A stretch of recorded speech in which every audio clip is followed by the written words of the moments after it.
What's going on, everybody? Welcome back to the Voiceover Podcast. I'm 24K Logan. Can't run it going, man. And today we're going to be ranking all of the Spider-Man movies, including Spider-Man Across the Spider-Verse, which just dropped on Friday.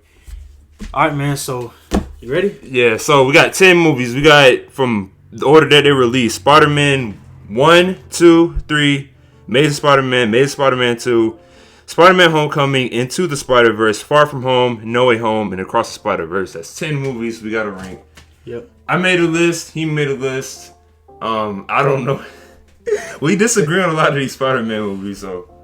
We spent like an entire week arguing over this about what's the greatest Spider-Man movie, what's the greatest from the Sam Raimi trilogy, what's the greatest from Andrew Garfield's trilogy, what's the best Tom Holland Spider-Man. And now, with Across the Spider-Verse and a lot of recency bias, it really just changed the list. It did a whole 360 on the list. And I did some flip-flopping on this list, which I'm not that proud of. But we're going to go ahead and get into this thing. So first, we're going to present both of our lists. And then once we do that, we're going to probably debate the top 3 or the top 5. And then we're going to try to convince each other why this movie is the greatest Spider-Man movie of all time, or why this one is the greatest Spider-Man movie of all time. That's where it's going to get real interesting. All right. So we ain't going to go like the whole list or whatever. We're going to start like from 10. I say my 10, you say your 10. That's how you want to do it? I guess so. Okay. We can say that at the same time. I want to see the reaction. All right. Say yours first. No. At the same time, I want to say, all right. 3, 2, 1. Amazing Spider-Man 2. Okay. All right. Okay. No, it was a great movie, but it would be the last. Mind you, I rank all these movies an 8 to a 10, every last one of these films, but that would be dead last. And I will say that with The Amazing Spider-Man 2, Andrew Garfield's performance was still great. And I think the ending scene, or towards the ending when Gwen Stacy passed away, that was one of the greatest scenes in Spider-Man history. One of the saddest, but the emotion that he showed, and how they stayed very original to the comics, or very close to the comics. I believe that that's one of the greatest scenes in Spider-Man history. Yeah. And that whole movie, it wasn't a terrible movie like he said. There were just certain aspects for me that didn't work, and I felt that there was the performance of Green Goblin. While I believe the actor is a great actor, the way they wrote, it made no sense. Yeah, the way they wrote him in, that was Harry Osborn. Yeah, it didn't work for me. Yeah, James Franco. I'm not trying to make this a who's better in this regard, but James Franco's Goblin, the way they wrote New Goblin, it felt better. This version of the Goblin it just didn't do it for me. And in the Rhino, I mean, I was like, I want an actual, exactly. And Jamie Foxx did a good performance. I like him as a villain. So he was hilarious in No Way Home as he worked. Yeah. All right, 8. I'm sorry, 9. Pardon me, 9. Okay. So now, are we still gonna say them at the same time, or are we just gonna you present the rest of your list and I present the rest of mine? I want to go like from 8, 9, or 9, 8. All right, I'm gonna say mine and you say yours. All right. Spider-Man Homecoming. Okay, my number 9 is Spider-Man 3. Bro! Here we go. Bro, I'm defending this movie. Why do y'all hate that movie so much? I don't know. I'm going to get into that. Okay, so Spider-Man 3. I personally believe that it's not as bad as what some people had made it out to be. The issue with Spider-Man 3 is the constant plot. Well, I'm not going to say plot holes, but with Spider-Man 3, holes in the dog. The issue with Spider-Man 3 for me, while I appreciate what they were trying to do, there was too much going on. And due to the issues that Sam Raimi was having with Sony, I don't think he was able to write the best script that he really wanted to. Because even Sam Raimi admitted that it was a bad movie, which I don't think was a bad movie. No. But there was too much going on, and the way that they wrote certain things in, it just didn't make sense, or it they didn't have the heart and the soul of the first two Spider-Man movies. It's almost like with the Godfather trilogy. People say that movie took too long to make. Godfather Part 3, yeah, it took too long as well. But Godfather Part 3, while it's not a bad movie, it doesn't come close to Part 1 and Part 2. And that's what you get with Spider-Man Part 3. It does not come close to 2 or 1, nor does it have the heart, the charisma, or the soul. But it does have its great memorable moments. Let this man tell you how much he loves Bully Maguire. Dude, those memes are hilarious. Bully Maguire memes, hilarious. I don't care. Funniest stuff on the internet right there. That carried the internet for so many years. It's funny. And also, what was his name? Topher Grace. That's our best Venom that we had. The Venom movies are cool, but as best Venom that's over Tom Hardy. Yeah. Okay. It was a better Venom. I mean, the Buff Venom cool, but the way how they had his Venom, it worked. You know. This Venom was more like a comic Venom. Well, yeah, but he was more darker in a way. I don't know. Yeah, he was I want you to kill Peter Parker for me. That was some dark stuff. And James Franco worked as New Goblin, and we also got Sandman. Like, it worked. That whole movie worked. I don't know how can people hate it. I gotta have a reason. I gotta understand why y'all hate it. Like I said, some people just feel that they did too much and they didn't have the charisma and they didn't have the magic of what the first two had. You can argue. Okay, your number 8. Woo, this about to make you mad. Spider-Man 2. I'm about to walk off this set. I can't believe that. Alright, okay. My number 8 is Far From Home. Yes, Far From Home. Why do y'all hate that movie, man? Okay, it was, bro. Okay, we don't hate Far From Home. Jake Gyllenhaal as Mysterio, perfect casting, perfect villain. Spider-Man No Way Home also, once again, great performances. I love Zendaya in that movie. Yeah, fire. But my biggest issue with Far From Home, I felt that they tried to make him the next Iron Man in that movie. And that's what he was low-key on pace to being, but...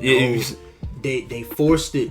Having him wear the glasses and just the way Stark that they tech portrayed works, bro. It works. That's why I love his They Spider-Man. did it, bro. They made him, or they were trying to make him the next Iron Man, which I just don't think that's going to work. Not saying that Tom Holland's Spider-Man isn't close to Robert Downey Jr.'s performance as Iron Man, but they're forcing that next wave. I mean, that's how it works. That's how it works. And also... Tobey Maguire. Spider-Man, our Peter Parker, he's a smart guy. He's smart. True. He's smart like Tony Stark. That's true. So, I mean, he's smart, good with technology. He can really create something good in Stark Industries, which he did when he made that Stark suit at the end. I agree. So, hey, say what you want. That was a great movie. It was. By the way, all of these Spider-Man movies are decent. Yeah, love them, but in this order... But the first half of this list, I would say the first 4 movies that we're going to mention from both of our lists had some writing that was very questionable and just not some of the smartest decision making, bro. All right, 7. Yes, 7. Go ahead. Far From Home. Okay. I had Amazing Spider-Man at 7. Yes, I had Amazing Spider-Man above Far From Home. I had Amazing Spider-Man Part 1 above Far From Home. That movie, okay. If there's this one clip in Family Guy, you gotta watch it. That one clip in Family Guy when they mentioned who's the best Spider-Man, they mentioned how Andrew Garfield never really got a chance. All right, on 3, everyone say their favorite Spider-Man. All right, 1, 2, 3. Andrew Garfield. What? Are you kidding me? It's not even close. There'd be no Spider-Man movies without Tobey Maguire. In fact, there'd be no superhero movies without Tobey Maguire. No way. Garfield never got a chance. Is Affleck the best Batman? No, but he had the best Batman body. He'll be the first ex-Spider-Man to win an Oscar. Just because it's an animation, people think it's not legit. I feel like if y'all gave him a third movie, give him a third movie, or I don't know, but Amazing Spider-Man 1, it worked. It worked. Yeah, it did. It was great. We got Lizard on screen. When I watch The Amazing Spider-Man Part 1, and then when I watch Spider-Man Part 1 2002, That's Tobey Maguire, of course. There are certain aspects and a certain vibe that I get from part 1 of the Sam Raimi trilogy that I can also feel a little bit of when I'm watching The Amazing Spider-Man Part 1. And I think that's why... Sorry, Part 1 or 2? Amazing. Oh, yeah, okay. Yeah, The Amazing Spider-Man Part... Yeah. And I think that's the reason why... That's the reason why I put Amazing Spider-Man above Far From Home. Okay, understandable, but like we had this dark tone, and I feel like Andrew Garfield played the best Peter Parker, if that makes sense. I agree. Like, well, between making the suit, his school life, because we've seen so much more school life in Amazing Spider-Man than we did in Spider-Man 1. We also see a very small glimpse of him as a little boy. Yeah, that too, and his parents' backstory, which we didn't get in Sam Raimi. I think that's what Amazing Spider-Man does better than all the others. They give you that more back in depth background origin story. Yeah, that's why I put Amazing Spider-Man at number 7 on my list. All right, number 6, Amazing Spider-Man 1. Okay, I got Homecoming at number 6. Dang, and that was okay. That was an interesting one. I would have put it there, but as soon as Across Spider-Verse came out, the whole damn list changed. It would have been in the top 5 if it wasn't for Across the Spider-Verse. Oh, yeah, Homecoming, out of all of them, I think has the most fun-loving moments. Yeah. It has the most innocence to it, so to speak. We finally got this amazing suit. Like, this suit was so cool. Yep. When I seen that, I was like, yeah. Jon Favreau, great shout cameo. Out to you. Robert Downey Jr., great cameo. And then Stan Lee. Yep. Rest in peace to a legend. To the creator of all this. Yep. And then when you have the appearance of Donald Glover as Uncle Aaron. Yep, which we talked about in the last video. Hey. Watch Across Spider-Verse, you see what we're talking about. Yep. That's what makes Homecoming work for me. Okay. And like I said, just the innocence of it, and that, like, that saying, friendly neighborhood Spider-Man, this movie gives you that feeling of a friendly neighborhood Spider-Man. With an overpowered suit. Yeah, overpowered suit. And this Spider-Man is nowhere near as dark as the others. I think. Yeah, it's more happy than anything. Yeah, I think this is out of all of them, it's the least dark album. The least dark film of all of these Spider-Man films. Okay, yeah, that's a good real. And there wasn't really too many emotional moments in there. Yeah, and it was funny. And they introduced him to everybody, you know. Very lighthearted. I mean, if you watch Civil War, which also in the MCU, you got Civil War, Infinity War, Endgame. Mm-hmm. So you see all these movies with Tom Holland in it as well, and you see his appearance. So, you know, everything works at the end. Exactly. All right. What we at, 5? Yep, we're at 5. Spider-Man 3. Okay. Well, I'm glad that you didn't put that higher than 5. I wouldn't put that top 5, but I can respect it. My number 5 is No Way Home.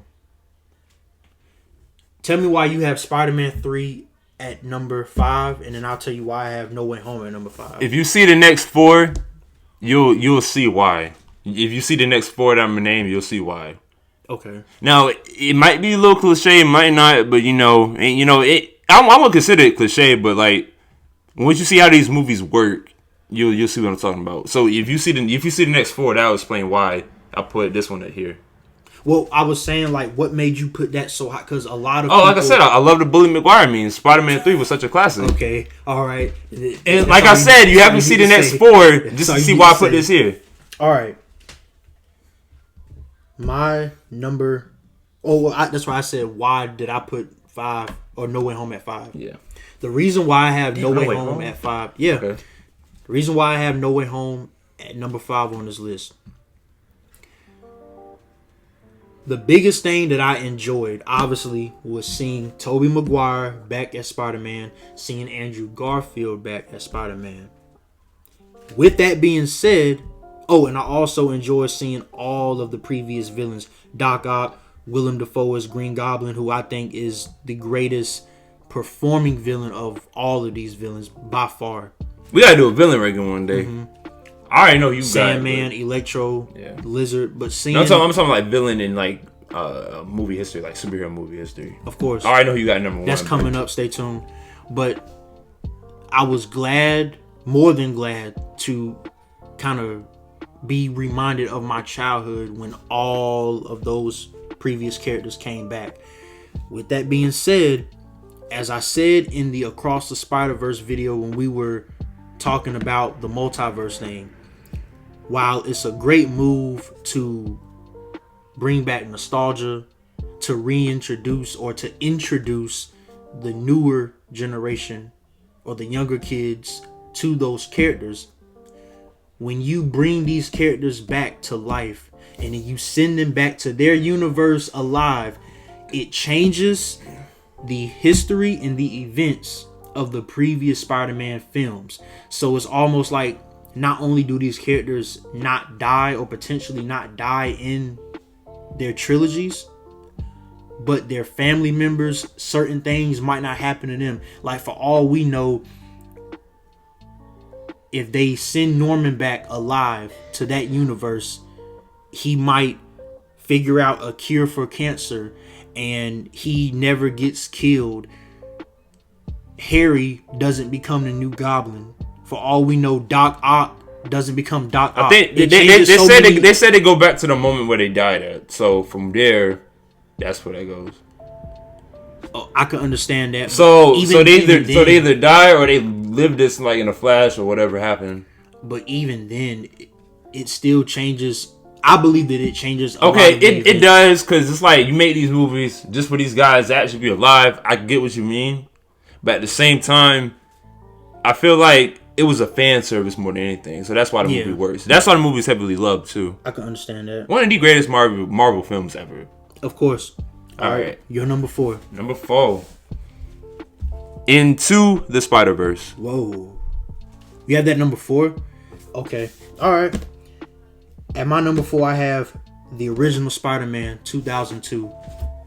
I have that at number 4. That was a favorite movie growing up as a kid, next to Lion King, and you put that at 4? You're going to see what I have above it, and I think you'll understand why. That's 3 movies. Okay. Why? That's a... Bro. Why do I have that at number 4? I you know what? So I even explain this? Go ahead. As a kid, this man had a Spider-Man costume. Oh, yeah. He come home from school, put the costume on, watch the movie. He had all 3 of the DVDs. Why? Okay. That's 4th? If you think about it, we're aspiring filmmakers. So, I'm looking at this from a filmmaking aspect. But that was such a classic. I understand. From a filmmaking aspect, from a writing aspect, and a performance aspect, Spider-Man 2 beats Part 1. Although, I do think Willem Dafoe as Green Goblin is better than Alfred Molina as Doc Ock. That would put it above now. But the entire movie as a whole... I forgot. Everybody loves Spider-Man 2 for some reason. There's certain mistakes that they made in Part 1, which they're not big mistakes, but there's certain things that they didn't do in Part 1 that they did in Part 2 that puts Part 2 on another level. It puts Part 2 on Dark Knight level. All right. And that's another topic. All right. And by the way, Into the Spider-Verse, amazing film. Pretty iconic for that year. Pretty iconic for animated filmmaking. Probably the best animated film. But then we got Across the Spider-Verse. You want to keep going with this list? Oh, yeah. All right. 3. You say yours. All right.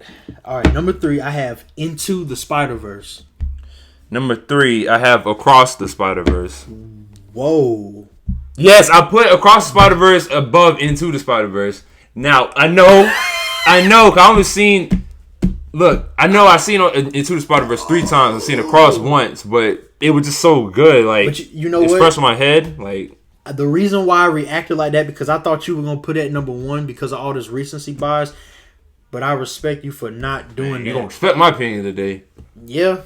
I respect you for not doing that. I'm surprised that you did that, but I agree. Let's just keep going. Let's just keep going. Right. So at number 3, I got Into the Spider-Verse, and you had Across the Spider-Verse. Yeah, so we had number 2. Okay, so what we're going to do now, you're going to say your number 2, I'm gonna say my number 2, and then you say your number 1. I say my number 1. Then we do the explanations. All right. So I start first.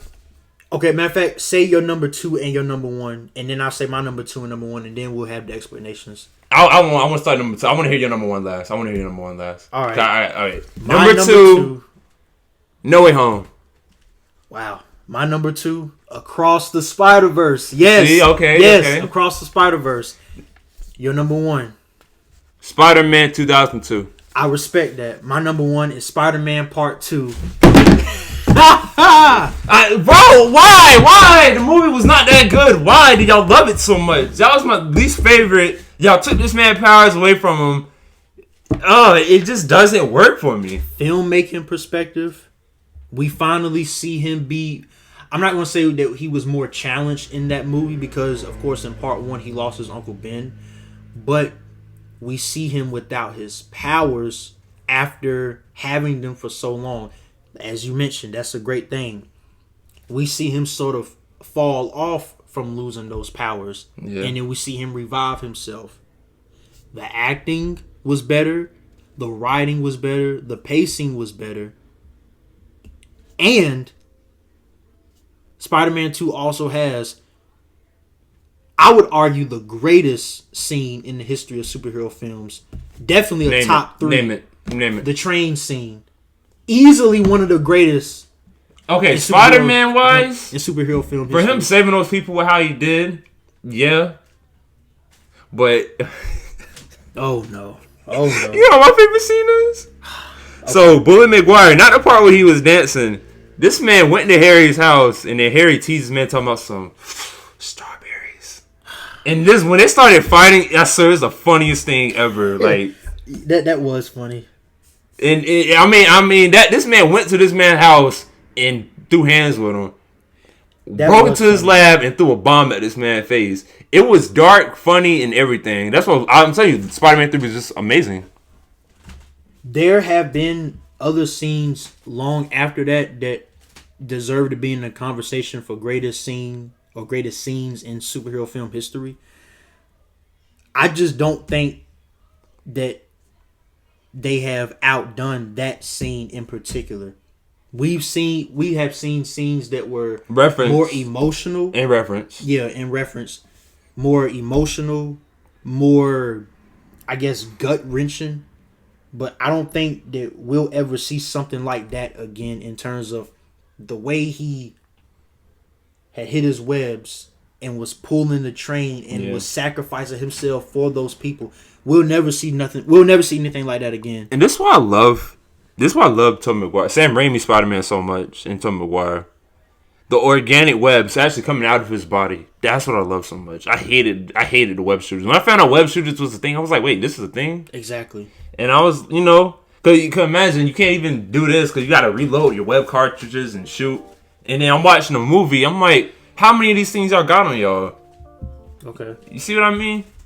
So there you have it, guys. I have Spider-Man Part 2. And I got Spider-Man 1. So y'all comment down what y'all think. Make a whole list. I want to see everybody's list. Make a whole list. If you got the time, make the list and show. Because I got to see this. This was I don't want to say that this was a tough list, but with Across the Spider-Verse and how great that movie was and is, of course, because it just came out, that changed the course of this entire list. But I already knew what my number 1 was going to be. Same here. As much as I have gave people heat for the recency bias, I will have to admit, at one point I was going to put Across the Spider-Verse at number 1. I was thinking, but I was like, okay, No Way Home was more of a fan service, and we came up with these Spider-Man, so I had to put that above Across, but Across and Into, it's really setting a bar for these animated films, and I feel like we're going to have so many more better animated films in the future. Yes. And with these animated films, I mean, it's now officially like Sony animated films versus Pixar animated films at this point. Oh, yeah. You know what? That's a great point. Sony versus Pixar in animation for the next however many years. Yeah. That's going to be Pixar got this Elemental movie coming out, but everything like, back in the day, Pixar, amazing. What they coming out with the past few years has been cool, but, Yep. Pixar don't miss, but still. And I have one more thing that I want to say before we end this. What up? When you talk about Spider-Man 2 versus Across the Spider-Verse, while I understand why people are already saying this is the greatest Spider-Man film in history and arguably the greatest comic book film in history, not trying to take away from what they did with Across the Spider-Verse, because they did a hell of a job of how they did it. Again, the multiverse thing. Across the Spider-Verse does a great job with the multiverse. Spider-Man 2 didn't need a multiverse. They just needed great acting, a great story, a great scene, or multiple great scenes. Yeah. And just an overall well put together movie, which Across the Spider-Verse was as well. And that is why I have Spider-Man Part 2 as the greatest Spider-Man film of all time. So Across Spider-Verse changed this whole list. Because at first I had Homecoming, Amazing Spider-Man 1, Far From Home, or No Way Home, and 1 like in top 5 Into the Spider-Verse. Across the Spider-Verse came in and it just changed this whole list. So when Beyond the Spider-Verse releases next year, who knows what that would do to this list? We finally have an animated film in first place. Yep. We just might. So Beyond the Spider-Verse, what is it, March 24th, 2024? Yep. Well, I don't know if it was March 24th, but I know it was March of 2024. It was some March something. So yeah. So hey, next year we'll be there. We'll see that. Might if we go to the premiere. Hey, invite us, Sony. Hey, we pull up there. You know. So yeah, we got y'all. We might give y'all a 10 as well. So trying to hook us up. There you go. Yeah. But hey, man, we appreciate y'all watching once again, man. Thanks for all the love and support. Y'all stay tuned. We have a top 10 animated film of all time ranking list coming up soon, and we also have a top 10 comic book films of all time ranking coming up soon. That's going to be more interesting than this. Ready? Peace and love to everybody. Thanks, subscribe.